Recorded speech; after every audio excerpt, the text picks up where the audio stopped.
Ouais, je vais quand même dire que le brief, c'était « Sois dur ». Oui, non. Ok. Je crois que c'est question communication, c'est toujours mieux de venir avec un message d'espoir. Après, quand on dit ça chaque année, on perd un peu l'espoir. Et donc, cette fameuse phrase de « c'est pas l'IA qui va te remplacer, c'est la personne qui connaît l'IA qui te remplacera », je trouve qu'elle a beaucoup de sens. Limite, maintenant qu'ils ont levé de l'argent, c'est maintenant que les difficultés commencent parce qu'ils vont avoir la pression. Amazon derrière, ça doit pas être rigolo tous les jours. Je leur souhaite vraiment. Soyons honnêtes, certains ont pu allumer leur redit depuis quelques années apparemment. Ça fait hyper longtemps qu'on veut lancer ce concept, un talk show d'actu de l'écosystème avec les meilleurs entrepreneurs et les meilleurs fonds d'investissement qui viennent partager leurs super nouvelles, mais aussi les sujets qui fâchent. Aujourd'hui, c'est le premier jour et ça s'appelle le Talk. Cette émission, elle n'existerait pas sans le soutien de Wallonie Entreprendre. Wallonie Entreprendre, c'est un fonds d'investissement qui investit partout en Wallonie. De la start-up qui débute jusqu'à la série C, l'IPO, Wallonie Entreprendre toujours là pour se faire financer. Rendez-vous sur Wallonie Entreprendre. Merci à eux.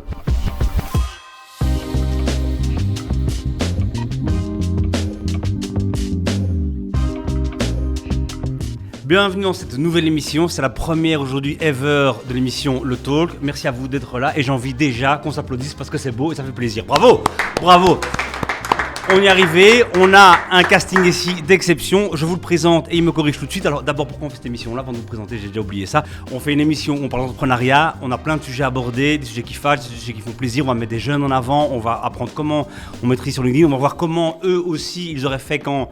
Non, ça veut rien dire. On va voir aussi comment on peut lancer sa boîte en 5 minutes, ça c'est pour la fin de l'émission, on verra, il y a plein de surprises là-dedans. On a un top partenaire qui est Wallonie Entreprendre, on en a parlé avant, on en parlera encore après, merci à eux de nous soutenir. C'est parti maintenant, je présente un peu tout le monde. Julie, d'abord, si je te retrouve. Julie, tu es là. Julie, qui est Head of Sales aujourd'hui chez Mozeno, qui a une expérience à l'international parce que tu es chez Takeaway avant, tu as lancé plein de pays, tout ça, dans cette expérience-là.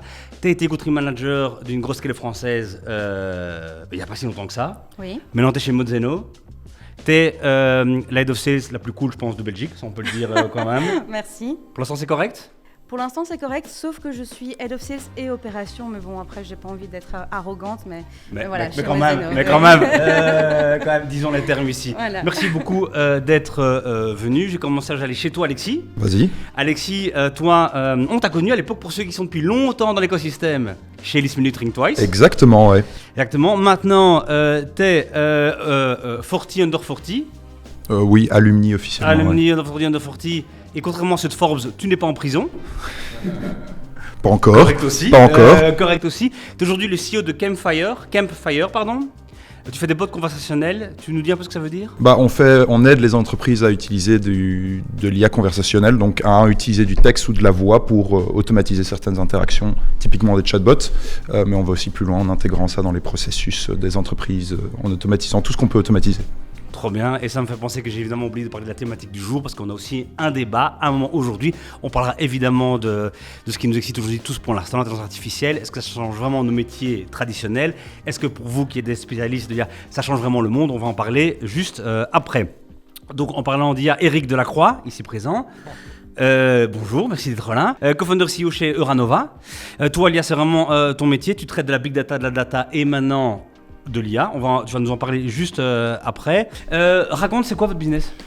Pour revenir à McKinsey, c'est un peu le même principe. Là où McKinsey conseille sur la stratégie pour envisager le futur, nous on conseille sur l'adoption de cet outil qui révolutionne tout dans les entreprises, qu'est l'IA. Donc c'est plutôt sur la partie exécution, mais aussi penser à l'impact de ces outils. Et on a Thibaut Claas ici parmi nous, qu'on a connu il y a très très longtemps. Alexis, il y a très qu'on lancé nos boîtes dans une aventure qui s'appelle NestUp. Tu es maintenant Investment Manager chez Wallonie Entreprendre, correct. Tu es un sniper, il faut le savoir. Il faut le savoir derrière vous, derrière la caméra. C'est un sniper, c'est le Laurent Baffy de l'écosystème. On l'a invité pour ça évidemment. Cette année, il a dit je vois tout avec le prisme positif. C'est vrai. Beau changement. Bravo. Cette émission, tu vas être comment? C'est quoi ton feeling? Donc d'être positif, optimiste et pas trop sniper.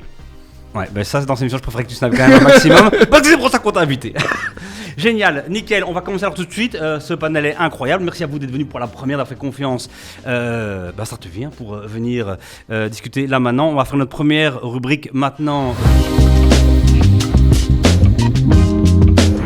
J'avoue qu'il n'y a pas de nom. C'est Top ou flop? Top ou flop, ça fait années 80. Autonaut, ça fait penser à un autre truc qu'on faisait quand on était jeune mais qui est moins bien. On va dire top et flop pour maintenant et puis on verra. C'est vous qui mettez le nom, c'est vous qui êtes invité. De toute façon, c'est la première. Donc on va maintenant voir des sujets apparaître sur les télés. Je vais en 2 secondes remettre le contexte et puis vous allez nous dire si pour vous c'est un top ou un flop et nous montrer avec votre main, votre pouce, ce que vous en pensez. Je propose le monde en binaire. Toi, on voit que c'est consultance. Alors, c'est parti. Le premier, facile. Énorme bordel chez OpenAI. Hein, il y a une semaine, on a un CEO qui est là, qui quitte, grand fracas. Il va chez Microsoft lancer une division. Et puis le lundi, il revient. On dirait une start-up en Belgique ou le gouvernement belge. Ça, qu'on voit ça chez OpenAI. Non, en fait, que Sam Altman revienne, c'est comme ça ou c'est comme ça. Voilà, on va d'abord faire comme ça. Qui reviennent, ok. Ok, top, on est tous d'accord. Le bordel que ça a créé, qu'est-ce que t'en penses, toi ? Pour moi, ça crée un bordel parce que le mec, il a vraiment pas l'air de savoir ce qu'il veut. Ça fait un petit peu diva, je me casse, mais finalement, je reviens. Donc, à son niveau, il devrait savoir ce qu'il veut et pas partir pour revenir. Ok, ça balance. On voit ce que ça donne quand une boîte d'IA teste l'IA pour gérer son board et ses exécutives. À un moment, les modèles, ils hallucinent, faut le savoir. Bon, ça peut partir en couille. Non, sinon, je trouve ça très intéressant parce que ça soulève aussi tout le voile sur un peu le côté opaque de ce qu'il y a derrière cette grande organisation. Tout ça est très puissant. Tout ça est fort soutenu, mais tout ça aussi fait beaucoup de bruit et cache peut-être pas mal de choses derrière. Oui. Ouais, il y avait beaucoup de rumeurs quand même, donc j'ai essayé de comprendre un peu pourquoi ça s'était passé comme ça. J'ai l'impression surtout qu'il y a un désaccord sur le business model un peu, et tu parlais du côté opaque, je pense, et je sais pas trop qui est de quel côté. C'est ça qui m'a un peu inquiété avec Sam, c'est que, en gros, est-ce que c'est une entreprise qui veut aller vers le profit à fond et qui va développer des modèles IA pour que les entreprises payent, ou est-ce que ça reste une logique open source, parce que c'est le principe à la base, c'est OpenAI est une boîte qui doit viser la recherche pour le bien commun, on va dire d'une certaine manière, à l'américaine. Mais voilà, donc ça pose quand même des questions sur les intentions derrière et qu'est-ce qui cache et pourquoi il y a eu tout d'un coup cette rupture. Yes. Ouais, et moi, donc il a pas décidé de partir, on l'a viré. Là, je vais prendre le prisme investisseur, parce que c'est surtout ça aussi qui est remonté. On dit que Microsoft a 49%, et ils n'ont pas un seul administrateur, et ils ont appris, comme tous les autres actionnaires, que Sam Altman se faisait virer. Et là, tu te poses vraiment la question au niveau gouvernance, de dire, mais comment ça se fait que tu peux mettre 10 milliards dans une boîte et te dire... Les gars, ils vont bien gérer, on leur fait confiance. Quoi. Oui. Est-ce que toutes les startups de Wally Entreprendre vous ont appelé en disant je veux plus d'administrateur à mon board, si Microsoft n'en prenait pas, vous ne devez pas en prendre non plus? Non, mais c'est vrai que nous, c'est d'ailleurs parfois un point, c'est que parfois on n'a pas besoin d'être administrateur dans votre boîte, parce que vous savez la gérer, mais on ne met pas 10 milliards dans les sociétés. Pas encore. Exact. Et là, aujourd'hui, pour dire ce que tu disais, la mission sera diffusée un peu plus tard, mais aujourd'hui, il était interviewé, il disait je veux pas revenir, je peux pas encore revenir aujourd'hui sur ce qu'on me reproche, le point précis, parce qu'il y a cette rumeur, il y a un point précis, un projet sur lequel il aura avancé ou quoi sans l'accord d'eux, et aujourd'hui, la question lui a été posée, et il dit je ne réponds pas, encore, ce sera pour plus tard.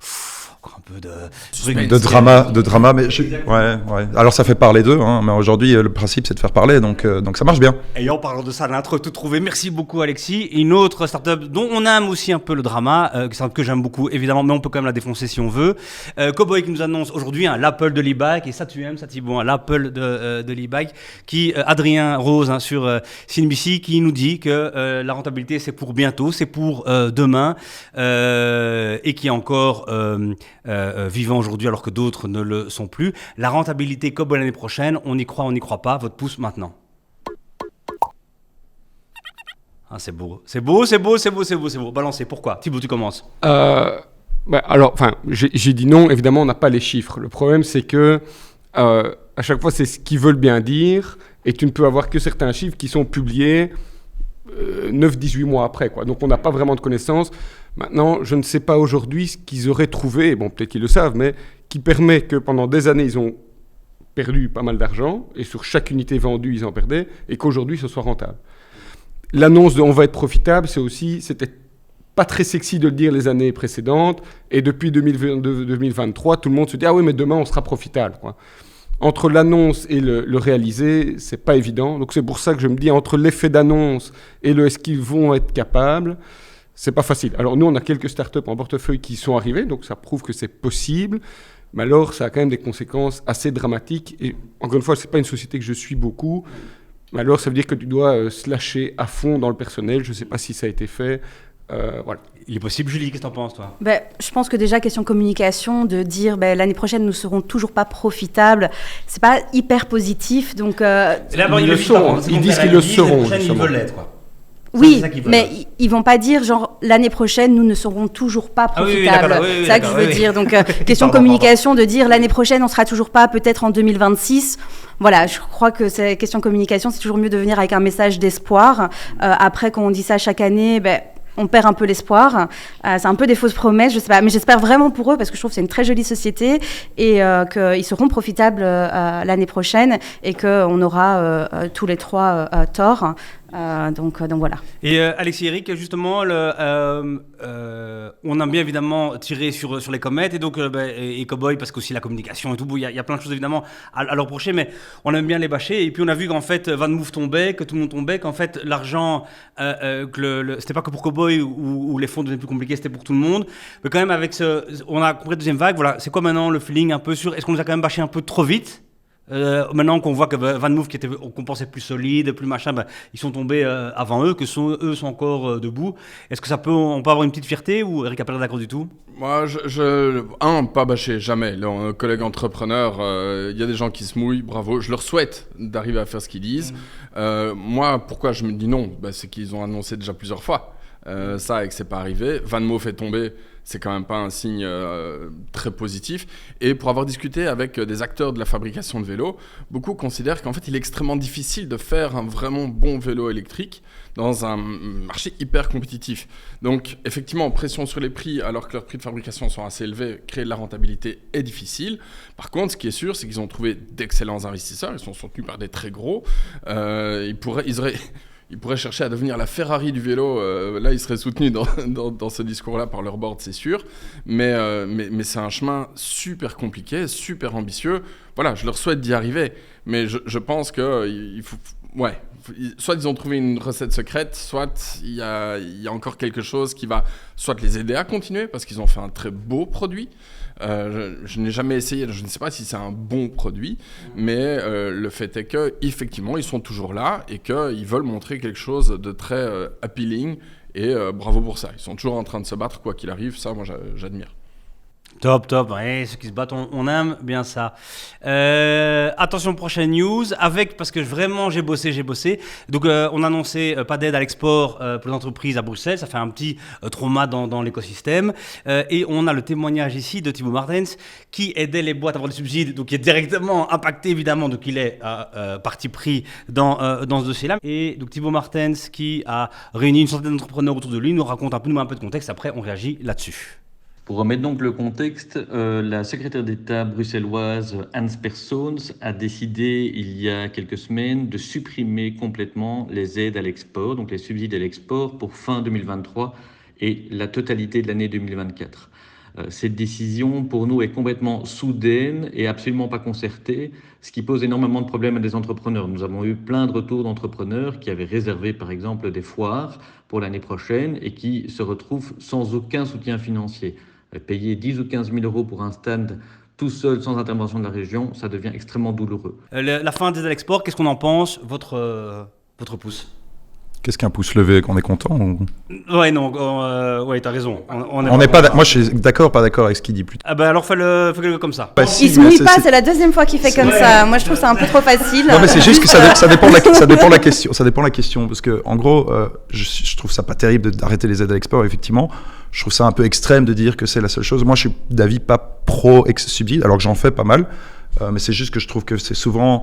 Oui, c'est beaucoup de temps passé plutôt que de faire d'autres facilités pour les entreprises que franchement, je trouve nécessaire. Mais typiquement, si c'est pour plaire l'export, généralement, on a quand même un minimum de fonds pour les faire. Donc oui, il y a un impact. C'est pas cool. Je les ai utilisés l'année passée pour aller voir un client aux États-Unis. Oui, ça m'a permis de récupérer 6 000 euros, mais je devais les mettre de toute façon. Donc, il y a un moment où je veux dire, mettre 6 000 euros, si on n'est pas capable de mettre 6 000 euros pour faire de l'export, il faut quand même sérieusement se poser des questions, je pense, à mon avis. Je te rejoins. On ne doit pas dépendre des subsides pour entreprendre. Ça, c'est pas le bon ordre. Par contre, ça peut mettre du beurre dans les épinards. Mais ce que j'aime pas, moi, c'est le signal que ça envoie, c'est que la Belgique est un trop petit marché et on doit exporter. Donc s'il y a des fonds à récupérer, il faudrait peut-être chercher ailleurs, mais on doit exporter. On doit exporter, effectivement. Bruxelles est tout petit. Julie, qu'est-ce que t'en penses? Après, c'est vrai que j'ai un peu le cul entre deux chaises, donc j'avoue que j'avais envie de faire comme ça, mais je préfère trancher que le but c'est d'aider à l'exportation. Je pense qu'il y avait des gens qui dépendaient quand même de ça, malgré qu'on ne doit pas en dépendre. Il y a des gens malgré tout qui dépendent de certaines aides et que ce soit une surprise comme ça assez soudaine, ça va remettre tout en perspective pour certaines personnes. Et c'est ça qui est dommage. Ça pose la question de la cible des économies budgétaires. C'est surtout ça qui est un peu dommage. C'est de se dire qu'on va aller chercher chez les PME, alors qu'il y a plein d'autres endroits où on pourrait aller chercher de l'argent pour l'instant. Donc oui, ça pose cette question-là. C'est plus sur le principe de dire que c'est une extrême horreur et qu'on va tous souffrir de ça. Oui. Je pense pas, parce que c'est que les exports, encore une fois, c'est pas la consultance, il y a plein d'autres aides qui existent toujours aussi. Donc, voilà, Et on a tous vécu en salon des entrepreneurs présents qui étaient là pour vendre à fond et d'autres qui étaient là pour faire le tourisme aussi autour. Et donc ça, c'est sûr, entrepreneurs, on l'a tous vu ça. On ne pourra pas balancer de nom ici, mais quelqu'un qui disait « Ouais, j'ai fait un truc touristique avant, c'était incroyable » et qui était là pour ça. Et donc, il y a aussi cet effet quand il y a un appel d'air, il y a ça aussi. Thibaut, je laisse tranquille sur cette question-là pour que tu n'aies pas de problème dans ton travail. J'enlève celle-là. Ici, alors là, la très bonne nouvelle qu'on a eue, il y a une semaine, très bonne nouvelle, en fait, j'en sais rien, on verra. Sunrise, Amazon, Alexa Fun qui investit dans une start-up belge. Donc Amazon qui vient investir chez nous, en Belgique, en Wallonie, ils sont en Namur, non dans Sunrise, vous en pensez quoi? Je dis que c'est une très bonne nouvelle pour moi, pardon, parce que je dois vous laisser évidemment choisir si vous trouvez ça bien ou pas. Votre pouce maintenant? Oui. Vas-y Thibaut, balance. Sunrise, nous, c'est une société dans laquelle on avait voulu investir. Donc, tu verras que dans tous les noms, il y a tout le monde sauf Wing. Parce que leur premier tour, on avait voulu les financer. Puis bon, pour certaines raisons, ça ne s'est pas fait. Et c'est vraiment une société qui est topissime. Donc déjà, le thumbs up, c'est certainement pour la société elle-même. Le fait que ça soit Amazon ou un autre qui investisse dedans, je trouve que justement c'est beau parce que ça prouve que la Wallonie, et là on est entre le medical device et donc le digital et la biotech, ça prouve qu'on arrive à mettre ce genre de société en avant et qu'elles arrivent à attirer un géant comme Amazon. Donc moi c'est super positif, quoi. À fond, quelqu'un veut réagir? Non? C'est toujours un bon signal d'avoir des investissements dans des boîtes. Par contre, mon mini coup de gueule, c'est qu'on parle des boîtes quand elles ont levé de l'argent, alors que si on parlait des boîtes avant, elles seraient plus faciles à lever de l'argent. Et c'est à ce moment-là qu'il faut en parler. Limite, maintenant qu'ils ont levé de l'argent, c'est maintenant que les difficultés commencent, parce qu'ils vont avoir la pression. Amazon derrière, ça doit pas être rigolo tous les jours. Je leur souhaite vraiment bonne chance. Je leur souhaite bonne chance, parce que mais c'est super. Ça fait partie de ce genre d'aventure. Mais voilà, faut pas confondre le type d'annonce. Lever de l'argent, c'est bien, mais le signal n'est pas toujours aussi rose derrière qu'on le croit. Non, Thibaut, je te lance pas là-dessus parce que sinon tu vas vraiment nous le faire. On est d'accord, et on dit souvent aussi un peu dans le métier que très belle levée, très dur à assurer le lendemain, et les objectifs sont alors canon, et donc il faut, en effet, ça va être, bon, on le souhaite évidemment, tout le meilleur comme tout le monde, mais canon, qu'en Belgique, allez, Amazon vient tac, c'est chouette que des gros noms, voilà, viennent ici. Ça montre aussi qu'on n'est plus dans l'écosystème, évidemment, d'il y a 5 ans, d'il y a 10 ans, mais que maintenant, il y a beaucoup moins de frontières, et quand un produit est bon et qu'il y a une bonne équipe qui est si bien exécutée, elle peut chercher des fonds. Faut pas avoir peur d'aller chercher ailleurs des fonds, exactement. Faut pas avoir peur, faut le faire. Entreprendre, évidemment. Mais Wallonie Entreprendre est dedans, hein, on voit Wallonie Entreprendre International, les soutiens aussi, quoi. Ah, donc, voilà, est dedans. Mais voilà, donc c'est très bien. Cool, on les félicite. Et maintenant, en fait, on est directement déjà la rubrique d'après. On va démarrer notre nouvelle rubrique LinkedIn Boss avec qui d'autre qu'un des boss de LinkedIn en Belgique. Fabien, tu peux venir, t'es le bienvenu sur le studio. On l'applaudit évidemment, mais oui. Et donc, évidemment, LinkedIn, c'est devenu essentiel pour développer son business, développer son branding, trouver de nouveaux clients, faire de nouvelles collaborations. Mais comment on s'y prend? Qu'est-ce qu'on y dit? Qu'est-ce qu'on écrit? Et surtout, quel profil on a? C'est cette question-là, on va répondre aujourd'hui. Et pour ce faire, on appelle le boss, ça je l'ai déjà dit. Et surtout, on a été regarder un peu les profils de chacun. Soyons honnêtes, certains ont pu allumer leur audit depuis quelques années apparemment. Fabien a tout regardé, il va nous dire ça. Des tips évidemment activables. Comme tu me le disais avant, il faut prendre le feedback. Hein. On est là pour construire quelque chose de sympa ensemble et pas pour humilier, même si parfois c'est vraiment triste ce qu'on a découvert. Fabien, à toi de jouer. Ouais, je vais quand même dire que le brief c'était soit dur. Oui, non. Ok. On n'a pas été prévenus. Merci pour la transparence. Alors, sans doute, mais moi j'ai jamais dit ça. J'ai un petit WhatsApp là, il est mis soit dur. Sophie, prends des notes. Voilà, donc je vous ai mis un petit peu des réactions en mode emoji sur vos profils, comme ça vous verrez un petit peu la réaction que j'ai eue au moment où j'ai ouvert votre profil, chacun d'entre vous. Ok, donc honneur aux dames, hein, on va commencer. Ok, parfait. Alors là, la réaction que j'ai eue, c'est waouh, génial, il y a de la bouffe. j'adore manger, évidemment. Les petites boulettes, là, elles me tentent bien, en fait. Juste, je me demandais, tu peux, Mozzeno, vous faites quoi? Oui, c'est vrai que je n'ai pas actualisé ma couverture par rapport à ma nouvelle position. Mais après, on peut investir, donc c'est des prêts à tempérament, on peut très bien investir dans un restaurant ou investir dans une nouvelle cuisine. Oh, elle est forte. Il y a la Oh, elle est possibilité. À partir du moment où il y a cet emoji-là, moi je trouve que c'est déjà gagné. Moi, ça donne envie de lire la suite du profil, non? C'est ça l'idée. On est d'accord. Alors, Clickbait. juste le petit conseil, effectivement, c'est créer une bannière qui est alignée avec le branding de l'identité visuelle de sa boîte. Ça aide toujours aussi à communiquer la proposition de valeur. C'est un élément qu'on peut ajouter sur la bannière. Et dans l'idéal, on met un petit call to action pour l'action qu'on veut que les gens fassent. Consultez mon profil, abonnez-vous à ma newsletter, connectez-vous, abonnez-vous, etc., etc. Dans le header directement? Ouais, on peut le mettre sur l'image. Alors, je suis allé voir un petit peu plus bas sur son profil. J'ai compris pourquoi il y avait un peu de bouffe. C'est parce qu'en fait, tu as un passé chez Takeaway, Resto In, etc. C'est pour ça. Donc, voilà. Donc, faut mettre à jour. Autre chose, en fait, ce qui est sympa, si je reviens sur ta photo, c'est qu'elle est bien visible. Si tu publies un post, en fait, elle sera bien visible dans le fil d'actualité parce qu'elle ressort, il y a des couleurs, elle est flashy, elle est originale, etc. C'est encore mieux si on zoome un petit peu sur le visage et que le visage, il occupe 60% de l'espace. Parce qu'en fait, ça permet aux gens de capter le visage, capter le regard, etc. Donc ça, c'est un élément assez sympa à faire. Donc j'ai compris pourquoi tu avais été dans la bouffe. Puis après, j'ai regardé un petit peu, je me suis dit, tiens, sa description, qu'est-ce que ça dit? En fait, très honnêtement, ça, c'est la description de quelqu'un qui cherche un job. Je me suis Je l'ai dit... peut-être mis quand je cherchais un job, hein. C'est possible. Hein. Après, c'est quand même le genre de truc qu'on met à jour une fois tous les 5 ans, ça, non? Ouais, c'est un peu le problème, c'est un peu le problème. Fait par ChatGPT. Après, est-ce que tu as envie de m'offrir un job quand tu lis ça? J'ai pas vraiment envie de t'offrir un job, tu vois, mais je me suis dit, tiens... Si jamais j'ai une bonne photo, ça va. Je me suis dit, ça fait 4 mois qu'elle est chez Mozzeno, elle veut déjà partir, qu'est-ce qui se passe là-bas, quoi. Ah ouais, ça balance ici. Et peut-être c'est ça, on sait pas. Peut-être que c'est ça. Donc, j'ai regardé un petit peu aussi au niveau de l'activité. Bon, c'est pas trop mal. On a quand même l'impression que tu te connectes une fois par mois et que tu republies un truc. Ok. Est-ce que c'est à peu près... Je me connecte au minimum toutes les semaines, mais je republie pas forcément. Parfois, je le fais pour les copains, je republie des trucs. Voilà, c'est bien de soutenir les copains, je trouve, Ouais. sur LinkedIn. Dès que vous voyez un post qui vous plaît, likez. Franchement, ça fait toujours plaisir à celui qui l'a écrit. J'ai mis des notes. Alors, sur le profil, je t'ai quand même mis un joli 7 sur 10. Merci. C'est Bravo. Non, si. Et applaudissez parce qu'après ça va être de pire en pire. Hein, donc vraiment. C'est surtout pour la photo. Et après, au niveau de l'activité, quand même, une fois par mois, un petit republication, c'est pas terrible. Mais c'est quoi le bon ratio du coup? Alors, le bon ratio, ça dépend évidemment de ce que tu fais, mais toi, en plus, c'était dans le sales, quoi. Les sales, ça devrait chercher des clients tous les jours sur LinkedIn. Donc, c'est-à-dire que tu devrais te connecter presque tous les jours. Dans le crédit, je peux pas en fait. Ouais. FSMA, tout ça, régulation. Ouais, SPF Tu économie. peux pas faire de publicité. On peut faire de la publicité d'une manière extrêmement contrôlée, mais je ne peux pas aller chercher des emprunteurs. D'accord. Voilà. Mais tu peux donner des conseils génériques, par exemple. Extrêmement générique, oui. Ouais, ça, c'est une bonne idée. Quelque chose que tu pourrais faire. Ouais, d'accord. Voilà. Putain, un tips gratuit, c'est Et incroyable. quoi? Attends, ça c'était la meilleure cote? Tu verras. Ah non, J'ai pas dit parce que ça, je croyais j'ai pas qu'on dit allait. ça. En tout cas, Thibaut, c'est pas toi qui as la meilleure. Si on enlève le suspense directement. Il y a un classement à la fin, mais voilà, ouais. retenez vos propres points. On verra si les gens retiennent. C'est pas une compétition, mais quand même. Ah Ah non. bah tiens, en parlant de. Oh là là, c'est pas possible, j'ai une photo. Écoute, Attends, Ah non, juste, ça, c'est c'était pas incroyable. correct. Il y a eu un regard Emmanuel qui est leur Ah non, non, parce que c'est sûr que c'est pas moi.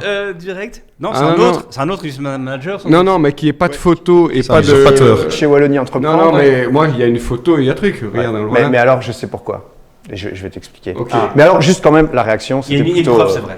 J'ai peur, quoi. Il y a une preuve, il y a une photo. Il y a une photo. Ah ouais. Il y a une- un background en plus. Non, Donc, ça m'étonne. Je- Ok. je me suis dit, bon, c'est un fantôme. Et en fait, je me suis dit, comment je vais le reconnaître demain, parce que je fais ça hier soir. En fait, ce qu'il faut faire, et le problème, c'est que ta photo, elle n'est pas en mode public.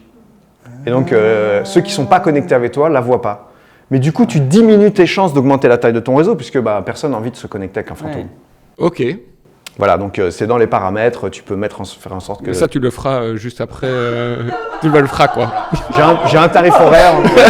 Il est à l'aise, non Oui, Thibaut, si t'as les moyens, évidemment qu'il fera beaucoup de choses. Donc voilà, sinon je m'étais dit, si c'est pas ça, en fait, tu prends un petit selfie et tu le fais tout de suite depuis ton téléphone. Ça peut, Ah, ça ouais, peut- c'est ça peut- bon, ça peut aller très vite. Après, je suis descendu un petit peu sur le profil. Et là, je me suis dit, ah, surprise, il y a une section ma sélection. Donc ça, il faut savoir que ce n'est pas une section qui est présente par défaut sur les profils. Donc il faut l'ajouter, donc il faut faire un petit effort. Donc tu as fait un petit effort, bravo. Par contre, il y a un truc là qui m'a choqué, c'est SlideShare. Donc en fait, SlideShare, pour ceux qui ne savent pas, j'ai mis un petit mémo. SlideShare, c'est un peu le YouTube du PowerPoint. Donc en fait, on peut uploader sa présentation. C'est une boîte qui a été fondée en 2006. Ça a été acheté par LinkedIn, c'est marrant, en 2012. C'est mort vers 2016. Bon, c'est mort borné, quoi. Et en fait, ça a été vendu à Scribd en 2020. Mais en fait, je me suis rendu compte que c'était toi, le dernier utilisateur. J'avais complètement... Est-ce que les liens fonctionnent encore? Alors, les liens fonctionnent encore. Bah donc, Quelle est la critique? Apparaître méchant gratuitement. À part dire que t'es un pionnier, que t'utilisais depuis longtemps. On m'a dit sois dur, je suis dur, mais la vérité c'est qu'en fait plus personne n'utilise SlideShare. Bah à part moi. À part toi. Ouais. Mais du coup ça a peu d'intérêt. Non, parce que le but c'est que les gens... Ok, mais où il le mettrait? Il a une présentation, il veut la montrer, où il a... La présentation aujourd'hui, ce qui est intéressant, c'est qu'on peut faire sur LinkedIn, il y a un format de contenu qui s'appelle le document ou le carrousel, on appelle ça communément. Ce sont des PDF et on peut slider un petit peu à gauche à droite, donc c'est beaucoup plus intéressant de les mettre directement comme ça. Par contre, c'est intéressant cette section ma sélection, surtout quand on est un CEO par exemple d'une startup, on va pouvoir mettre des liens vers, par exemple, si on recrute la page Jobs du site, on va pouvoir mettre un lien vers les pages de vente où on présente son produit, son service, etc. Donc ça peut être intéressant quand même pour générer du trafic sur son site web. Et donc moi j'avais dit 2023 année positive, donc c'est super positif parce que j'utilise ma sélection, quoi. Voilà. C'est exactement ce qu'on voulait dire. Malheureusement dans les notes, ça ne se verra pas comme ça, mais... C'est juste qu'il n'a pas trouvé mieux pour casser un peu, quoi.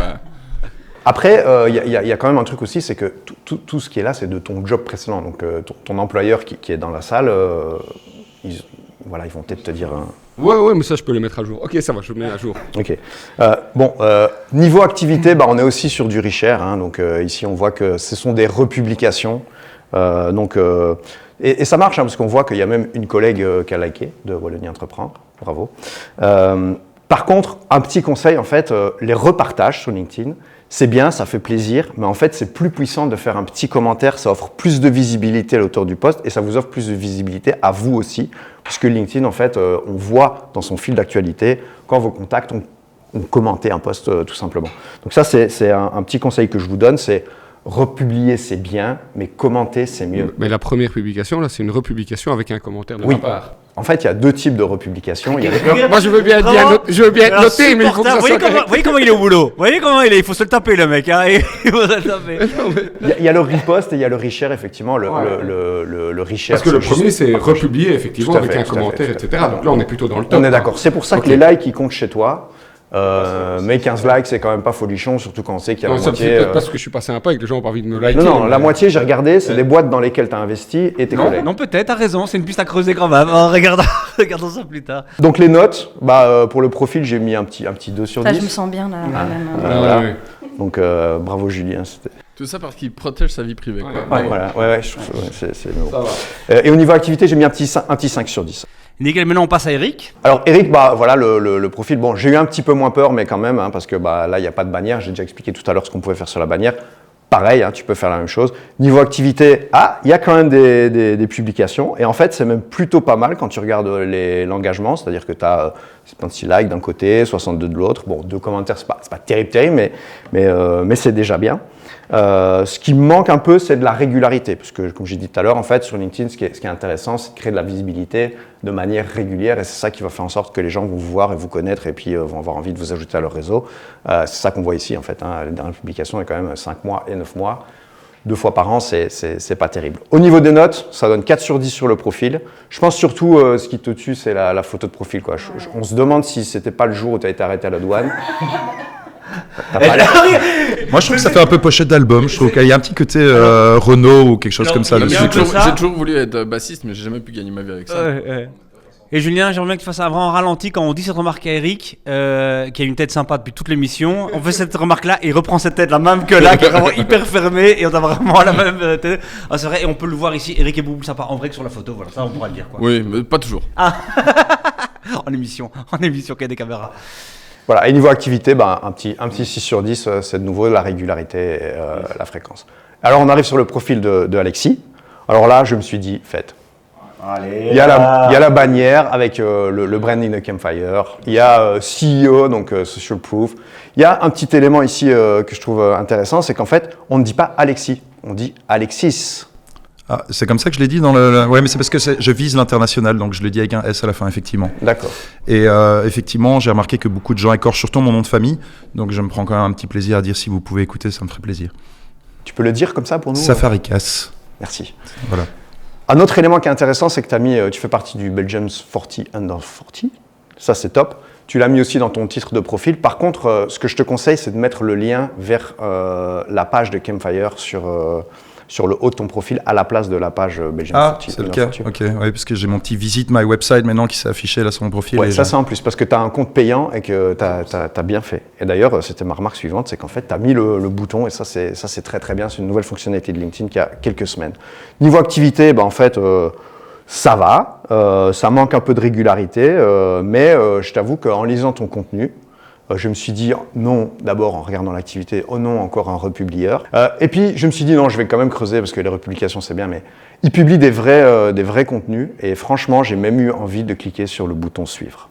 Oh là là. Merci. Oh là là. Ouais.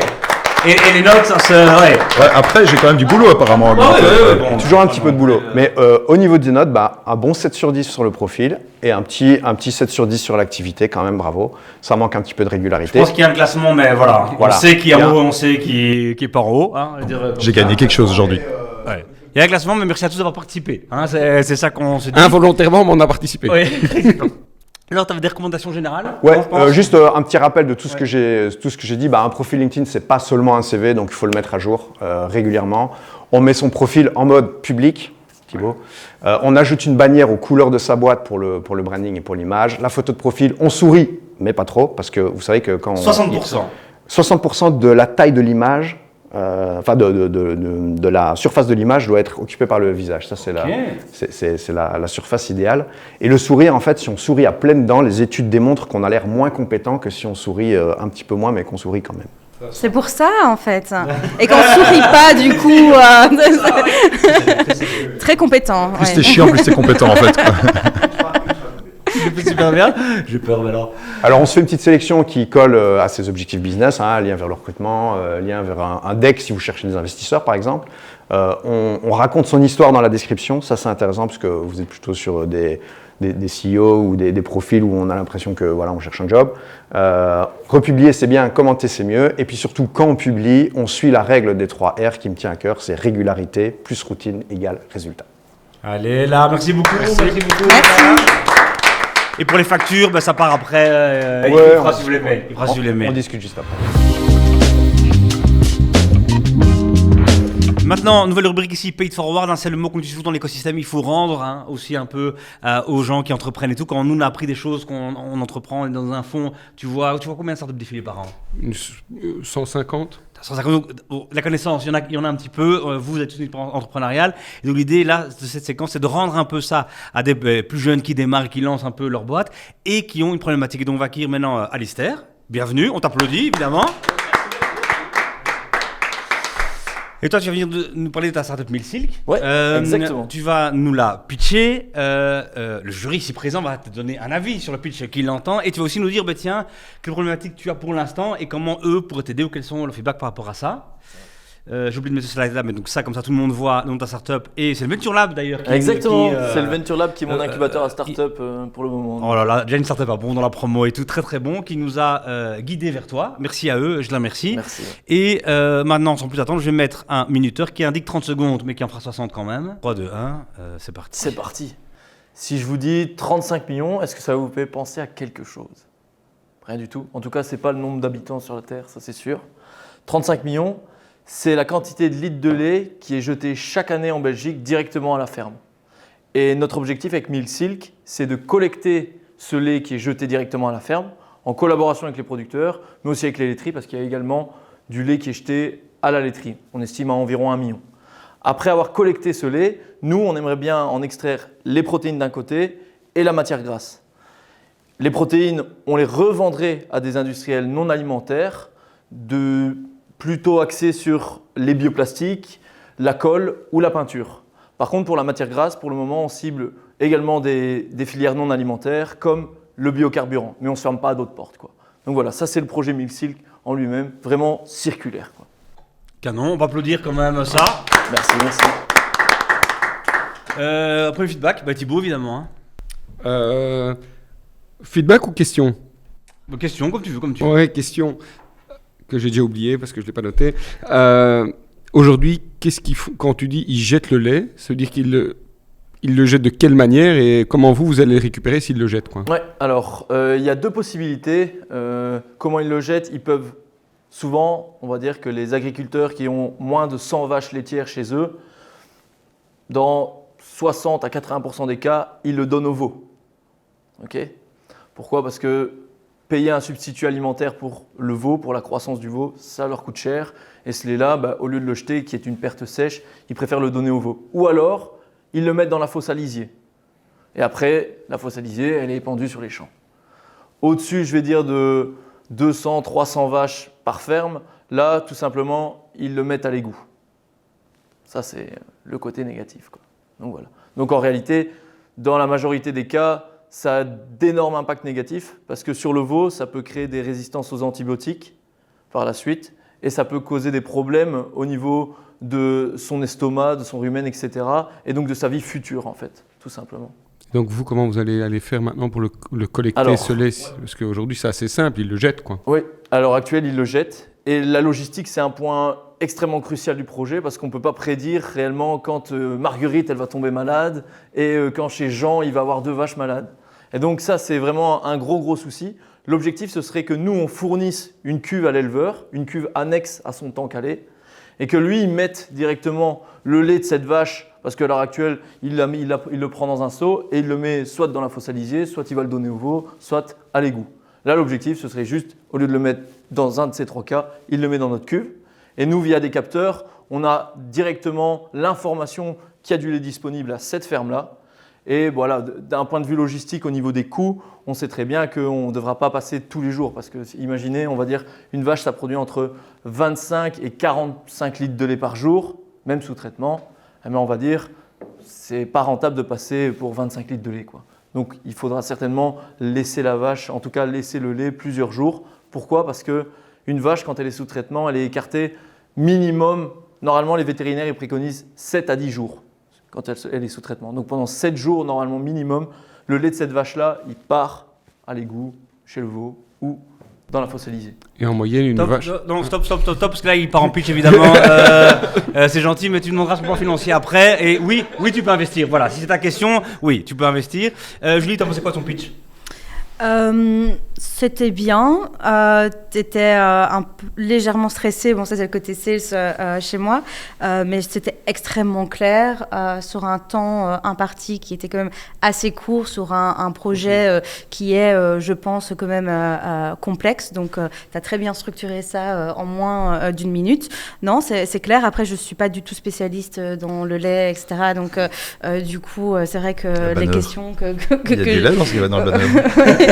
Oui, mais j'ai des questions peut-être qui peuvent sembler bêtes, mais par exemple, le coût de rachat de ce lait, il s'élève à combien? Ça, c'est une interrogation. Est-ce que c'est quelque chose qui se négocie directement auprès de chaque fermier ou c'est un coût fixe que vous proposez? Oui, ce serait plutôt, là on se dirigerait vers un coût fixe qui se situerait, on va dire, entre 5 et 10 centimes du litre de lait. Donc c'est pas très fixe. C'est pas très fixe pour le moment. Allez là parce que voilà, pour le moment. Ça t'aurait pu le dire. Ça t'aurait pu le dire. Au prix de la logistique en fait surtout. Ouais. Et donc ça dépendra du nombre d'agriculteurs qu'on a dans notre réseau et qu'on arrive justement à aller chercher le lait chez eux. Ça dépendra directement de ça. Et d'après toi, est-ce que ça va coûter plus cher d'avoir beaucoup de lait à collecter ou peu de lait à collecter chez différents agriculteurs? Réponds en une phrase. Ça dépend de la taille de la ferme. Désolé, c'est Ouais, ouais, ok. c'est désolé. Ce genre de réponse, c'est aussi compliqué. Alexis, le pitch, pas de questions sur son business model, mais le pitch, qu'est-ce que t'en as pensé? Le pitch, pas mal. Mise en situation, j'aime bien. C'est toujours difficile pour commencer comme ça, de manière abrupte. Et c'est un chouette projet. Je trouve le projet est très cool. J'aime bien les projets qui cherchent à revaloriser un peu nos déchets, etc. Et chercher de la valeur ailleurs. Ça me permettrait aux gens de mieux le considérer. Donc, c'est une très bonne chose. Pour le reste, voilà, je suis pas un spécialiste de vaches et de lait, donc ça va être compliqué. Trop bien. Et justement, ce qui est très bon dans un pitch, quand justement, donc c'est un truc, tu dis ok, c'est hyper niche et tout, tu as commencé par 35 millions de litres, ben, ça te calme un peu. Toi, tu dis ok, mec, ça concerne 3 agriculteurs, non, 35 millions de litres par an. Ça donne une échelle, ça donne une idée de marché, c'était pas mal. Est-ce que tu peux maintenant dire où tu es bloqué? C'est Eric qui répondra en premier à s'il peut t'aider à te débloquer. Moi j'ai un truc sur le pitch. Hein. Ah, bah, vas-y, alors, d'accord, vas-y. Bah, non, parce que moi autant je l'ai trouvé bien structuré et je sais que je te fais confiance, tu vas pouvoir y arriver, autant je suis pas excité par l'idée. Des 35 millions de litres de lait, je voudrais savoir combien de tonnes de protéines on peut sortir, combien de tonnes de matières grasses, que c'est valorisé dans des filières X et Y, à au moins ça du kilo. Et donc j'ai un paquet de valeurs créées qu'après, on va pouvoir tailler par le coût des process. Mais moi, je serais excité par la valeur que ça crée, en plus du fait qu'on évite le gâchis. Voilà, c'est ça que j'aurais voulu entendre. Ça, c'est l'expérience McKinsey. Hein. C'était pas mal ça. Ah bah parfait, ma question, c'est parfait. C'est comme- C'est sur la même lancée, donc c'est nickel. Tu as beaucoup de gens disent ça, il y a des startups à impact et à impact. Et en effet, où est la valeur, c'est important de savoir ça. Pour l'investisseur derrière, en tout cas. Voilà, alors vas-y, balance ton problématique pour l'instant. Ma question vraiment, c'est comment garder un projet à impact qui a une rentabilité qui n'est pas... le projet, il n'est pas profitable, il est juste rentable. Mais comment garder un attrait avec des investisseurs par rapport justement à ça? Calme-toi, Thibaut. C'est une très bonne question, mais ça va Thibaut, qu'est-ce que t'en penses? Mais termine bien ta question, parce que je suis pas sûr que tu avais... Thierry, tu as impoliment... Pardon, excusez-moi. Pas de souci, pas de souci. Comment garder un attrait pour des investisseurs en ayant un projet qui a un investissement énorme, on est de l'ordre de 5 à 10 millions, et qui est rentable. Juste pas, on ne va pas dégager des marges excessives, quoi.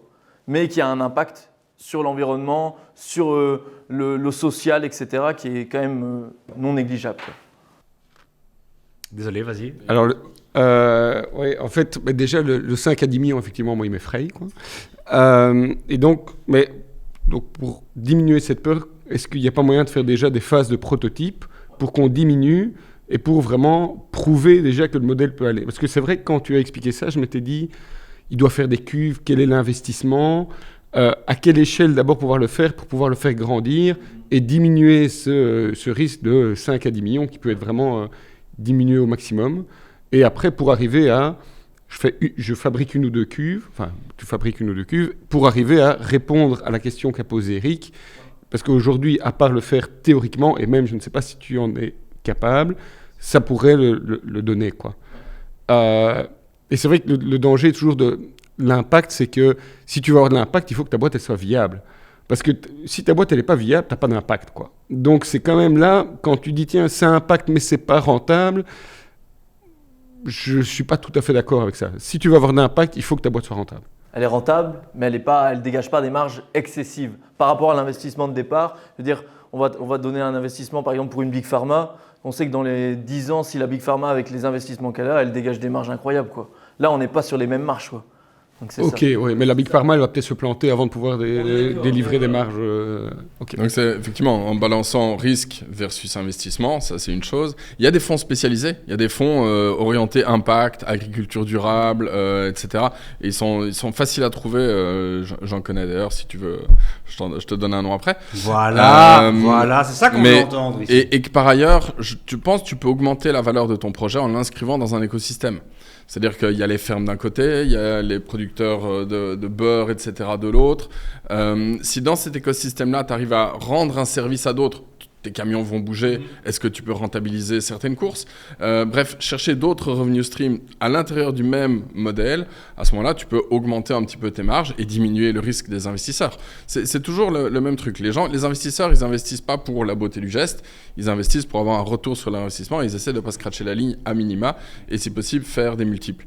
L'un dans l'autre, si tu vas sur quelqu'un qui investit à long terme dans du durable, les multiples peuvent venir beaucoup plus tard et seront peut-être moins exigeants. Et d'autres, ils seront d'autant plus valorisés qu'eux-mêmes peuvent inscrire ça dans une logique où ils ont d'autres investissements qui pourraient créer des synergies avec le tien. Mais comme pour vous dire sur ce que tu dis, même les fonds impact cherchent une renta quelque part, quoi. Et donc toi, c'est très... Alors, je te remercie pour ta franchise, évidemment, ici, mais c'est très dur de positionner en disant « Ouais, nous, on fera pas de marge, on fera tout juste, et c'est 5-10 millions d'un côté d'investissement. » Déjà, 5 à 10 millions d'investissement, vous êtes jeune, vous n'avez pas une industrie derrière vous et tout, ça fait déjà peur à tout le monde, même si sur ton plan financier qui veut rien dire, tu vois, il y aurait des grosses marges, mais si tu commences par dire, au fait, qu'il n'y aura pas de marge, je pense que Thibaut, il appuie sur End de call sur le bouton et il dit désolé, un truc. Et donc, c'est important de toi réfléchir et trouver le truc, et ou en tout cas de présenter autrement, parce que tu le disais, Thibaut, par exemple, comme investisseur, je pense que tu ne veux pas que des IPO, hein, tu ne veux pas que des boîtes à c'est fois 1000 ou rien. Il y a aussi des boîtes qui avancent sereinement, qui avancent bien et qui créent la valeur, créent de l'emploi, et vous êtes déjà très bien. Mais c'est pas la même chose que de dire, tu vois, on sera tout juste rentable, ou enfin, un peu le feeling que tu nous donnais là. Ça, je suis investisseur, je retire tout de suite et je pars, quoi. Bah, il y a quand même une logique. Tu pourrais penser à d'autres modèles aussi économiques. Hein. Donc, je veux dire, ça peut être une coopérative, ça pourrait être une SBL. On n'est pas que dans des modèles capitalistiques. Voilà, donc il y a moyen de faire autre chose. Là, la question, effectivement, c'est que le dépôt de départ, on va dire, est quand même énorme. Ouais. Donc, à voir si tu peux peut-être le faire à plus petite échelle pour commencer et montrer déjà dans un réseau plus petit, un réseau plus fermé aussi, que tu peux peut-être un peu plus A/B tester. C'est un peu bizarre à dire pour du lait. Mais qui te permettrait peut-être un peu de te positionner. Donc, je pense qu'il y a des fonds à impact, effectivement, qui sont intéressants, qui vont chercher la rentabilité, mais qui vont pas chercher... c'est pas Amazon, ça, c'est sûr, qui va aller chercher ça, et c'est dommage. Mais ouais, il faut peut-être se positionner à ce niveau-là aussi, quoi. Peut-être pour rebondir là-dessus, on a plus dans l'idée de devenir une coopérative pour vraiment intégrer les agriculteurs, parce que sans eux, en réalité, on n'a pas de produit final et on ne sait rien vendre. Et on sait très bien que si on ne les implique pas un minimum, ils ne vont pas faire d'efforts en fait. Et ils ne vont pas faire la démarche vers nous. Et donc c'est pour ça qu'on a vraiment besoin d'eux. Et eux ne pourraient pas être des investisseurs d'une certaine manière, ça va être compliqué. Nous, chez Wallonie Entreprendre, il y a un fonds qui s'appelle Walter qui investit dans les coopératives. On s'est déjà renseigné par rapport à ça. Top. Donc ça, ouais. Oh là là, on place. C'est glissé. Pour aider. Mais c'est bien de le savoir, moi je suis c'est vu comme ça évidemment Thibaut, hein, pour aider et que pour aider. Mais c'est exactement ça qu'on a pensé justement quand on a eu l'idée de la coopérative, c'est d'avoir un Walter à côté, quoi. Génial, parfait, un tout grand merci d'être venu sur le pitch là, bravo.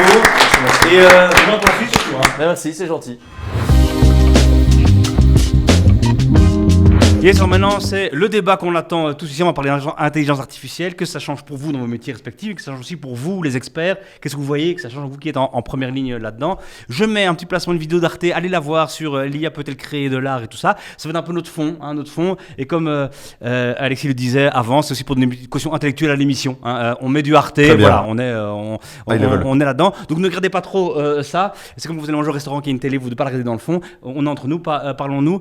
D'abord, vous qui êtes en première ligne là, c'est un buzzword Titia, ou vraiment ça change des métiers, ça change des façons de faire société et de faire son métier, quoi. Ça change. Vas-y, raconte. Oui, ça change de plus en plus vite même. Ok. Ouais. Raconte-nous quelque chose. C'est juste que c'est vrai qu'il y a quelques années, moi j'avais commencé déjà à l'époque, et probablement Eric encore avant moi, on avait déjà plein de possibilités avec l'IA, elle fonctionnait très bien dans certains cas très spécifiques. Aujourd'hui, ce qui est intéressant, c'est qu'elle le temps entre la recherche de nouvelles applications d'IA et le go-to-market devient de plus en plus petit. Donc en fait, on développe de plus en plus de choses qui vont très rapidement sur le marché. Et donc ça commence à avoir vraiment sérieusement un impact sur de plus en plus de processus au sein des entreprises. Pour les métiers, ça va changer beaucoup de choses. Là, pour l'instant, on est un peu dans l'excitation du moment avec tout ce qui s'est passé avec ChatGPT. On va avoir eu peut-être encore, j'allais dire 2-3 ans, et je suis de plus en plus à réduire, un peu de temps avant que ça va vraiment prendre une vague ascendante sur tout le modèle économique, mais on va y arriver, c'est une tendance qui est faite pour rester, et les annonces de Salman ne me contrediront pas, on va dire, parce que clairement, il y a des choses qui vont arriver, qui vont être encore plus efficaces, plus balèzes au point de vue technologique, qui va faire que ça rende l'adoption encore plus simple, et c'est là que ça va être sans arrêt. Top. Eric, toi qui es dans le métier aussi, est-ce qu'avant tu essayais de pousser ça chez tes clients disaient ouais, non, ça ne nous intéresse pas, et maintenant tu vois que depuis 3 mois, tous tes clients viennent avec des projets, on veut de l'IA, on veut ChatGPT, on veut des prompts, on veut. Comment est-ce que tu vois l'évolution avec tout le buzz que ça a fait dans le monde cette année ? Ça s'est fort accéléré, clairement. Je dirais nos premiers projets IA remontent à 13 ans, et on avait 2 projets comme ça à l'année. Le reste, c'est surtout du traitement de données, rassembler des données, etc. Là, de plus en plus, on veut des projets qui vont utiliser les LLM. On veut mettre des LLM partout. On veut tout résoudre avec des LLM. Les modèles qui sous-tendent un chat GPT. Et globalement, c'est incroyable. Comme ce buzzword demande aux gens d'essayer des choses. Donc, de plus en plus, on veut essayer des choses. Le plus gros frein aujourd'hui, c'est le retour sur investissement. Beaucoup d'investissements ont été faits sans penser à l'argent que ça générait, à la valeur que ça générerait au bout du compte. Et donc, parfois, certains sont refroidis. Mais les leçons ont été prises. Et de plus en plus, on arrive à rationaliser ça et faire des projets bien cadrés où on sait vers où on veut aller. Le grand enjeu demain est un autre enjeu de valeur, c'est tout ce qui est les valeurs éthiques, on en parle beaucoup aujourd'hui, il y a le European AI Act qui entre en vigueur l'année prochaine. Ça va mettre un cadre, et je pense que ce cadre mis autour de l'outil va permettre aux gens aussi d'être assurés sur, ok, dans quelle mesure je vais vraiment pouvoir l'utiliser, à quel point, comment je suis bien balisé sur ce que je peux faire, et là on va avoir une adoption de plus en plus efficace et rationnelle, je pense. C'était un peu le Far West, ça devient de plus en plus systématique et bien organisé. Toi Thibaut, est-ce que sur les 10 startups que tu as reçues cette année, il y en a 9 qui disaient on est le ChatGPT 2 ? Non, malheureusement. Enfin, j'ai envie de dire malheureusement. Ouais. En fait, on a eu que quelques-unes qui nous ont bullshité à ce niveau-là. Et enfin, je dis bullshit avec des guillemets parce que c'est peut-être pas du bullshit, mais c'est même un peu décevant. J'aurais espéré avoir un peu plus de gens qui nous disent on est en train de lancer là-dessus. En devant sélectionner là-dedans. Donc, je crois que ça doit encore venir. On est encore fort dans le traditionnel, entre guillemets. Tout en sachant que s'il y a des gens qui viennent avec de l'AI, souvent on les envoie chez Eric et consorts pour qu'ils checkent un peu si c'est du vrai AI ou pas. Et là, ça fait mal, quoi. Et là, souvent, il y a un peu le stress test aussi, quoi. Ouais. En objectif. Ouais. Voilà. Ouais. Et après, tout le monde essaye de mettre IA dans son nom aujourd'hui, et même les boîtes qui n'utilisent pas d'IA mettent des pubs avec en fait de l'IA, etc. Donc c'est un peu un buzzword pour tout le monde. Après, moi, je suis assez d'avis de dire qu'il y a beaucoup de boîtes qui sont créées avec ChatGPT qui sont déjà en train de mourir maintenant, parce que OpenAI va tellement vite dans l'applicatif aujourd'hui que, je ne sais pas si vous savez, maintenant on peut créer ses GPTs, donc son propre modèle petit GPT. Donc par exemple, nous on l'utilise pour faire du contenu, donc on a entraîné un petit modèle qui utilise tout notre contenu d'avant sur LinkedIn, etc. Donc on pourra en reparler, sur LinkedIn, sur notre site web, et qui va écrire selon une certaine tonalité, et on lui dit, tiens, on a besoin d'un post sur ça, elle va utiliser tout ce qu'on a déjà fait avant pour nous proposer un post. Donc clairement, je ne pense pas encore à l'IA créative comme Arte veut en parler, mais je pense que pour plein de choses aujourd'hui, c'est hyper balèze. Il y avait à l'époque, il y a 6 mois quand ça avait commencé, on utilisait une startup qui s'appelait Maersk AI, qui permettait justement de faire « je veux connecter du contenu personnalisé à mon chat GPT ». Cette startup, ils sont morts. Donc il y a plein de boîtes qui vont naître et disparaître parce que la valeur ajoutée n'est plus aujourd'hui que l'IA. La valeur ajoutée de l'IA, elle est développée maintenant par les gros de ce monde. On peut toujours dire quel est l'open source versus de l'applicatif, mais ça va être les Microsoft, ça va être les Google, ça va être les Amazon derrière qui sont en train de mettre des milliards dans les Anthropic, toutes les boîtes qui développent des modèles LLM. Donc du coup, pour moi, le problème, c'est qu'on revient dans la même logique où ça va être toujours les mêmes qui bénéficient de tout ça, c'est-à-dire les gros géants de l'Internet. Donc voilà, c'est dans une mesure comme ça qui est plus inquiétant, la logique d'éthique, mais je pense aussi, c'est de nouveau, on va laisser le développement moderne, on va dire économique, à des entreprises qui sont, je suis un peu défenseur du produit européen, mais qui ne sont pas basées chez nous et qui n'ont pas d'intérêt à développer le marché de l'économie ou le marché de l'emploi en Belgique ou en Europe. Oui, on a vu là que...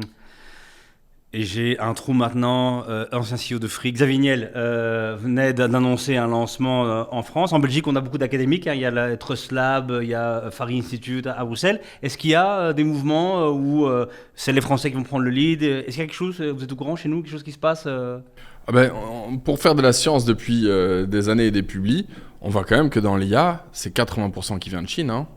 Okay. La publication et les plus grandes recherches, elles viennent de là, et leur utilisation, leur industrialisation, l'industrialisation des papiers scientifiques et la mise dans des outils, là ça fait énormément, ils ont le goût du risque aux US qui est bien plus grand, et effectivement ça concentre beaucoup la valeur là-bas. On s'était installé ici avec l'espoir qu'on pourrait en créer des choses un petit peu en Belgique, parce qu'il n'y a pas moins dans le cerveau d'un ingénieur belge ou de quelqu'un qui veut venir en Belgique qu'un ingénieur là-bas. Par contre, en termes de moyens et de goût du risque et de goût de l'adoption juste pour tester, là on est sur un marché qui est souvent plus lent. Donc je pense que c'est là un petit peu le frein principal que ça représente, mais je ne suis pas désespéré moi. Et ça c'est bien. Et ça c'est bien. T'es comme Thibaut, optimiste cette année, c'est bien. Et dans les métiers, on va en parler chez Monzeno, par exemple, chez nous, même dans le montage, vidéo, ça a changé les choses. Alors, bon, Julien et Mehdi, on peut plus des softs que je leur envoie qui marchent parfois jamais chargés. Mais là, pour une fois, après 10 essais, on a trouvé un qui vraiment leur enlève une demi-journée de travail sur le truc vraiment énervant de synchro, de coller l'image au son et tout. Donc, ça change déjà des métiers. Alors, heureusement, évidemment, même eux qui avaient cette crainte de est-ce que mon métier va disparaître, la valeur d'un monteur, elle n'est pas là-dedans. Chez toi, chez Monzeno, est-ce qu'il y a déjà des usages? Est-ce que tu vois que des métiers changent, des processus d'analyse de dossiers peut-être? Il y a des trucs qui se passent, quoi. Oui, donc en fait, les cofondateurs de Monzeno ont créé justement l'automatisation de l'acceptation ou du refus automatique de demande de crédit. Donc, ils ont créé MyTrusty qui, du coup, va permettre à d'autres sociétés ou services de vérifier la solvabilité directe des consommateurs. Ça peut être sur de l'immobilier, sur de la téléphonie, etc. Donc, on voit qu'au niveau de la préacceptation ou du refus automatique, il y a un gain déjà énorme de temps par rapport aux équipes opérations et qu'en fait, il n'y a qu'une certaine petite partie grise qui ne peut pas être ni validée ni refusée directement, qui doit être revue manuellement et on limite les coûts effectivement des employés.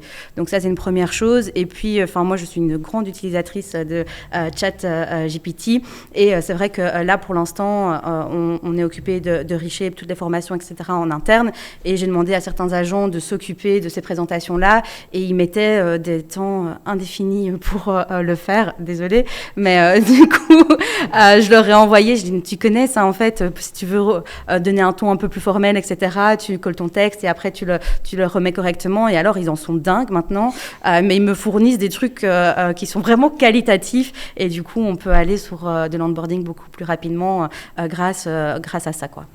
Et chez vous, Walline reprendre au Wing, qu'est-ce que ça change dans vos process, tout ça? Parce que vous aussi, vous avez plein de données à traiter, plein de personnes qui soumettent des dossiers. Est-ce qu'il y a déjà un changement que tu vois chez toi? Alors chez moi personnellement oui, maintenant il faut voir aussi comment on va pouvoir l'étendre à l'ensemble, mais oui parce que si on regarde rien que l'analyse d'une société, tout ce qui est analyse des personnes ou du produit on ne sait pas vraiment le faire, mais là maintenant, et que ce soit ChatGPT ou d'autres, genre Perplexity, d'autres AI, tout ce qui est analyse de marché, analyse de la concurrence, là où c'était très mauvais il y a un an, maintenant on voit qu'il y a une réelle amélioration, on peut vraiment demander, et il y a sur deux effets. Soit je fais des recherches sur Google et je lui demande résume-moi tout avec les sources, parce qu'il faut toujours la source. Le problème de ChatGPT au début c'était tu sais pas ce qu'il te raconte et il dit presque jamais je ne sais pas.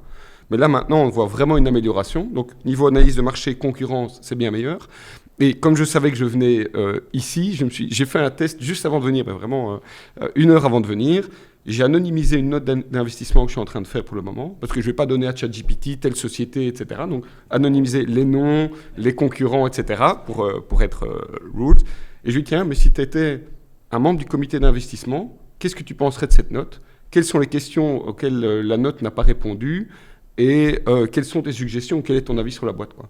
Et donc, en fait, il m'a déjà donné pas mal de trucs, ce qui me permet moi aussi d'anticiper les questions de mon comité, de me dire tiens en fait oui quels sont les points qui n'ont pas été abordés dans la note, de me dire ah tiens je dois encore l'améliorer, etc. Donc vraiment dans le processus. Et c'était pertinent parce que tu as reçu comme. Ouais, vraiment pertinent. Évidemment il y avait des choses où je me dis oui il me ressort ce que je lui ai dit quand je lui dis tiens qu'est-ce que tu en penses, évidemment il va ressortir des points, mais il y a aussi des points où je me suis dit ah tiens ça j'y avais pas pensé ou ça c'est un regard que je n'avais pas. Donc c'est vraiment, enfin moi ChatGPT je suis presque tous les jours dessus. Mais c'est parce que je me dis c'est mon assistant quoi. Et je travaille vraiment comme ça avec. Eric, c'est quoi toi le truc et je vais évidemment te demander la même chose. On va imaginer plus au fait de tout ça. C'est quoi l'application qui vous semble la plus excitante pour l'instant dans ce domaine quoi? Excitante dans le domaine. Faut voir dans le domaine. Moi, si je regarde de mon point de vue dans le métier même du codage, aujourd'hui, tu peux produire des modèles d'IA bien plus rapidement en utilisant justement des générateurs de code. Donc, il n'y a plus besoin d'être un grand codeur pour avoir... Alors, la qualité du code reste encore à voir, mais ça s'améliore à une vitesse de dingue. Donc, déjà là, en termes de productivité, il y a moyen d'aller très vite. Et je pense que ça va changer pas mal de choses. Sinon, globalement, moi, c'est la médecine qui je trouve est le plus excitant. Parce qu'on fait vraiment des trucs là-dedans qui deviennent vraiment balèzes. On peut analyser, faire de l'analyse et du suivi de tumeurs avec une grande efficacité. Le médecin peut se focaliser vraiment sur le patient. Alors, je vois des débats qui disent oui, mais une IA, elle est plus objective et plus empathique qu'un docteur parce que le docteur il se protège. Et là, il faut faire attention. Dans la considération, si quelqu'un a envie de se battre contre ce médecin alors qu'il souffre d'une tumeur, peut-être qu'il a plus de chances d'être guéri, donc il faut vraiment analyser à plusieurs degrés. Mais je trouve que dans la médecine, il y a vraiment des choses qui sont très prometteuses, et la recherche, le drug discovery, c'est un truc de malade, ce qui se fait là-dedans. Donc comment recombiner toutes les publications qui ont existé depuis tout ce temps, et essayer de trouver ce qui n'a pas encore été testé là-dedans, et voir si on pourrait le tester demain. J'avais une discussion ce matin avec des gens qui ont un projet de monter un studio juste dans ce domaine-là, et c'est vrai que c'est très excitant, pouvoir combiner tout ce qu'on connaît à propos du corps humain, tout ce qu'on connaît à propos des drogues, et demain trouver des nouveaux moyens de se soigner. Il y a des choses vraiment très intéressantes, mais ça balaye large. Moi, tout m'excite. C'est mon côté ingénieur, c'est que dès que tu peux appliquer un outil à tellement de choses différentes, moi, j'ai qu'une envie, c'est d'essayer et de cadrer ça aussi, donner un cadre qui fait que ça fonctionne bien, parce qu'il y a beaucoup de trucs qu'on peut tester, mais on parle des LLM, un modèle de langage hallucine encore. J'adore cette expression. À un moment, ça raconte des conneries. Détecter ces moments-là, c'est tout un enjeu. Et pour ça, ce que vous faites est absolument fantastique. C'est qu'arriver à réduire et faire des vraies intelligences à base de génération de langage, ça c'est passionnant. Il y a un Paul-Olivier Dehaye, qui est un homme à suivre en Europe, qui parle beaucoup sur le sujet et qui pour l'instant fait des conversations entre des chatbots qu'il a promptés, comme on dit dans le jargon, pour en faire un Marx, un Altman, et les faire discuter ensemble, quoi. C'est fascinant. Il y a moyen de faire, et à mon avis, il y a moyen d'apprendre aussi beaucoup. Donc on peut s'éduquer aussi beaucoup plus vite. L'éducation va être l'autre enjeu, je pense, majeur de l'IA. Top. Alexis, est-ce que tu pourrais nous conseiller, toi qui offres beaucoup aussi de services aux entreprises avec un outil, un produit que tu balances, qu'est-ce que tu pourrais conseiller à une start-up, à une entreprise qui regarde 2024 quel outil elle pourrait utiliser, à part évidemment le tien, à part faire appel à Eric, ce qui est évidemment la base, j'imagine, mais après ça, quel outil tu pourrais donner à utiliser, parce que ça change vraiment quelque chose ça peut changer quelque chose dans la vie de l'entreprise. Alors je pense qu'aujourd'hui il y a un peu 3 niveaux. Donc il y a un an, le B2C a un peu découvert le ChatGPT, c'est le côté un peu tout le monde peut utiliser ChatGPT, même ma mère, je pense, utilise ChatGPT. Là, je tape touchant du bois. Il y a la partie maintenant prosumer qui commence à se développer de plus en plus, parce que c'est le modèle, toutes ces boîtes, elles veulent juste aller chercher la valeur ajoutée qui est dans les grosses corporates qui vont payer cher, vilain pour des modèles. Donc du coup, maintenant, ils sont sur les prosumers. Donc ce que je disais, quand tu es ChatGPT Premium aujourd'hui, tu peux faire ton GPT toi-même. Je conseille à plein de gens de tester ça. On en parle aujourd'hui, on a des plus petites boîtes. Alors on le fait pas nous-mêmes, parce qu'on travaille plus avec des grosses structures. Je suis un peu le même business model que Ranova. Du coup, on conseille des plus petites boîtes d'utiliser en technologie. Aujourd'hui, c'est je reçois des mails pour des devis. Est-ce qu'on peut automatiser la génération de devis avec des modèles GPT que tu as fournis et avec tout le contenu que tu as de devis précédents? Sérieusement, ça marche très bien. Alors, on n'est pas à des niveaux qui sont suffisants pour dire on va juste laisser l'IA répondre. On a toujours un contrôle humain, mais les hallucinations, voilà, il faut les maîtriser, c'est tout un boulot. Moi, je dis toujours, ChatGPT, c'est un people pleaser. Donc, il va essayer de te répondre quoi qu'il arrive, même s'il raconte que de la merde ou qu'il va chercher ces informations de nulle part, il va essayer de te répondre. Donc, du coup, ce qui est intéressant, c'est qu'avant, l'IA, c'était comment est-ce qu'on peut la coder pour qu'elle fasse exactement ce qu'on lui dit. Aujourd'hui, maintenant, l'IA, elle est tellement balèze qu'on doit lui dire ce qu'elle ne doit pas faire. Donc, on la limite de plus en plus et on la met dans des scopes précis pour avoir une certaine un certain contrôle quand même sur ce qu'elle raconte, parce qu'elle peut raconter beaucoup de bêtises. On a mis une petite IA générative sur notre site, juste pour voir un peu comment les gens interagissaient et améliorer justement le côté hallucination. Moi qui suis un grand fan de métal, quand j'ai posé la question sur notre chatbot, qui est censé le savoir, il m'a répondu que c'était une de mes collègues qui déteste ça le plus profondément possible. Donc, alors que c'est marqué noir sur blanc. Donc, aujourd'hui, il y a 2 domaines dans lesquels on parlait de prompt engineer. Ça, c'est vraiment la logique de comment on va parler à ces modèles de langage. Et puis, il y a toute la partie contenu aussi. Comment est-ce qu'on va structurer? Et on revient un peu à une logique un peu SEO, c'est un peu bizarre. Mais en gros, on va faire des contenus qui vont avoir des métadonnées. Et on va pouvoir dire à l'IA, ça, c'est plus important que ça. Là, tu vas aller chercher cette information-là. Là, tu vas aller chercher ça. Parce que moi, par exemple, qui ai entraîné notre bot sur notre site internet, quand je lui pose des questions sales, je suis là, c'est pas comme ça que j'aurais répondu. J'aurais mis plutôt ça en avant, Donc il faut maîtriser le contenu derrière pour que quand même ça corresponde à ce qu'une entreprise veut, à ce qu'un professionnel veut mettre en avant. Donc je conseille aujourd'hui de l'utiliser surtout pour faciliter des processus internes. Je suis content de voir que ça existe dans plein d'autres boîtes, parce qu'il y a des choses à faire facilement soi-même sans avoir besoin de développeurs. Et c'est ça qui est assez fou, je trouve, aujourd'hui, c'est que tu n'as plus besoin d'un développeur pour commencer à automatiser certains process et à comprendre comment tu pourrais oublier certaines tâches comme couper des montages ou faire le jointure avec du son qui sont des tâches, je suis désolé, à faible valeur ajoutée, qui finalement embêtent tout le monde, qu'on va demander souvent au stagiaire qui ne va pas faire ça correctement non plus. Exactement. Donc du coup, bah oui, essayons d'amener ces tâches à nous permettre, nous humains, à faire autre chose de mieux. Alors la question, c'est qu'est-ce qu'on fait de mieux ? Plus de travail ou plus d'autres choses ? Ça, c'est un grand débat philosophique. Mais je pense que ouais, ça va influencer très rapidement. Et si les gens... Alors je suis d'accord qu'au niveau retour sur investissement, c'est peut-être pas encore le top du top, mais j'ai tendance à dire, testez maintenant, parce que dans 1 an ou 2, on y sera. Et si vous n'avez pas testé maintenant, vous allez être largué, quoi.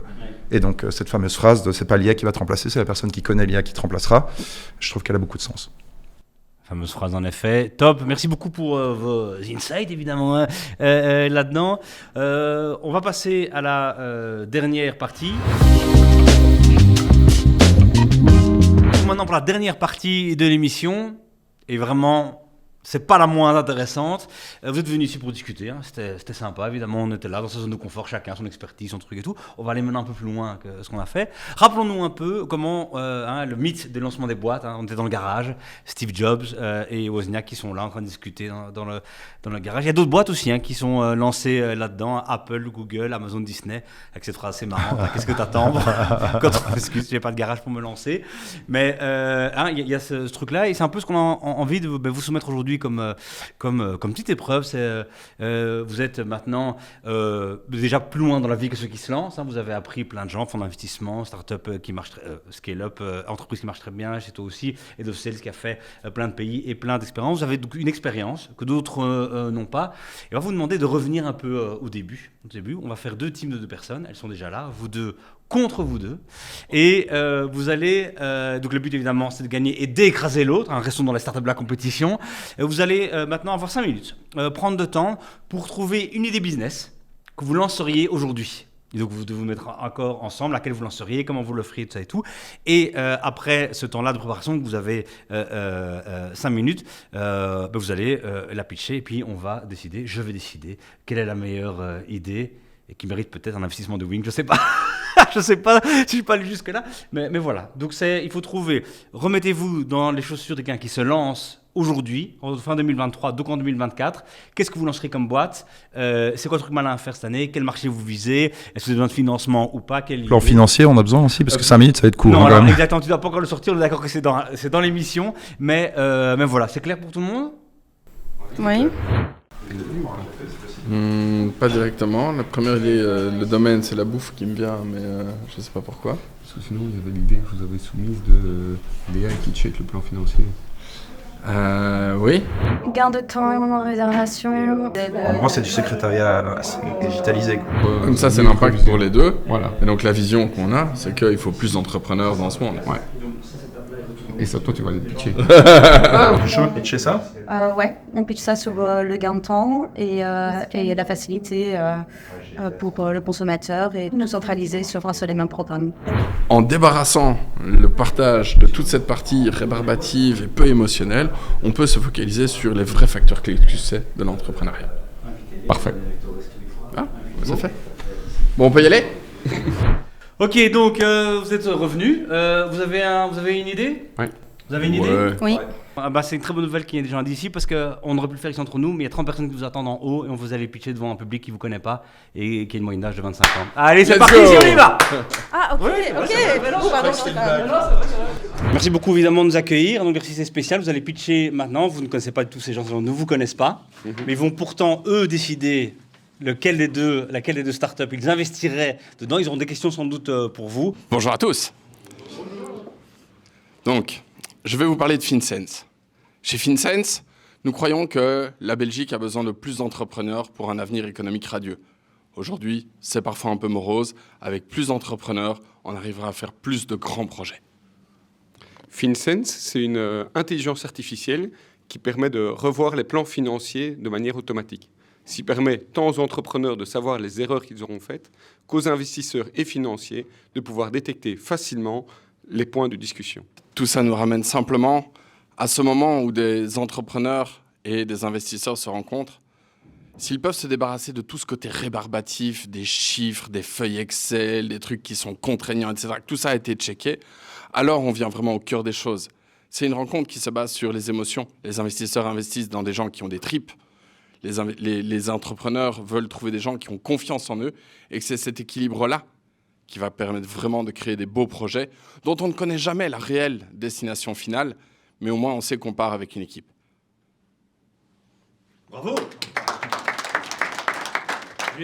L'IA, elle consiste en quoi exactement? Donc en fait, l'idée, il s'agit d'automatiser l'analyse et la cohérence des plans financiers. En fait, vous pouvez trouver un tas d'informations de marché publiques et vous pouvez scraper toutes ces données. Regardez les tendances de différents mots-clés, regardez des tendances, vraiment, tout ça, vous pouvez les ramener et à un moment, assesser vraiment les hypothèses qui sont faites. Par contre, en allant vraiment croiser des données publiques avec les données proposées par les entrepreneurs, l'investisseur, voyant directement ce qui est mis en évidence et a quelque chose de fiable, peut se dire « Ok, ce côté-là est clair, j'ai pas été bullshité. » On peut se concentrer vraiment sur les tripes, l'envie, l'émotion. Je me permets juste de faire une remarque. Moi, j'ai l'impression que vous utilisez vous employez le mot IA parce que c'est dans l'air du temps. Mais il y a déjà des algorithmes qui font ce genre de tri, par exemple. Moi, je me permets de dire ça parce que j'ai fait de la programmation, du développement web. Et je sais coder quelque chose qui pourrait directement faire la même chose sans passer par l'IA, quoi. Donc Thibaut, là c'est quelque chose que tu as souvent dit à des startups que tu voyais passer. Ouais. Hein, à l'époque on disait que les startups disaient trop algorithme ou là disent trop IA. Voilà. Ouais. Alors, quand tu dis que tu en as vu beaucoup qui l'ont fait, pour avoir fait une étude de marché, je n'en ai pas trouvé tant que ça, voire aucune qui l'a fait. Donc ce que tu as dit, c'est que c'était possible de le faire. Tout à fait. On ne dit pas que c'est pas possible. On dit juste que ça n'a pas été fait et que c'est pour ça qu'on va le faire. Ça, c'est une très bonne idée. Mais... Le micro. Qu'est-ce que tu as dit? Oui. Je ne dis pas que l'idée est mauvaise. Non, Je formule correctement. C'est que l'IA, en fait, le mot IA, j'ai l'impression que vous l'employez pour être dans l'air du temps, alors qu'elle n'est pas forcément nécessaire dans ce cas de figure que vous exprimez. Effectivement, donc c'est vrai que c'est la couche un peu marketing qu'on utilise, parce que c'est vrai que c'est de l'algorithmique et ça n'a pas besoin de beaucoup d'intelligence artificielle, mais ici on est là pour pitcher une idée. Effectivement, il faut que ça soit un peu plus vendeur et c'est plus sympa de dire on développe une intelligence artificielle qu'on développe des algorithmes. Tu vois, si je te dis on développe des algorithmes, tu vas dire c'est deux informaticiens, deux ingénieurs moyens. Si je te dis on a développé une intelligence artificielle, je t'emmène en 2030 directement, quoi. Donc, on a perdu énormément de temps en écoutant la présentation précédente. Donc, nous, on voudrait vous vendre quelque chose pour gagner du temps. Alors, vous gagnez du temps. Je ne sais pas si certains d'entre vous ont déjà travaillé dans l'Eureka ou en tout cas dans un restaurant. Vous savez le nombre d'appels qu'on reçoit par jour pour réserver des tables, annuler des tables, modifier des tables. Et parfois, on ne se fait pas appeler, malheureusement. Donc, nous, ce qu'on a pensé, c'est utiliser l'IA pour quelque chose de vraiment intelligent, c'est-à-dire automatiser toute la gestion de réservation de tables via le téléphone. Et on a appelé ça Hungry Call.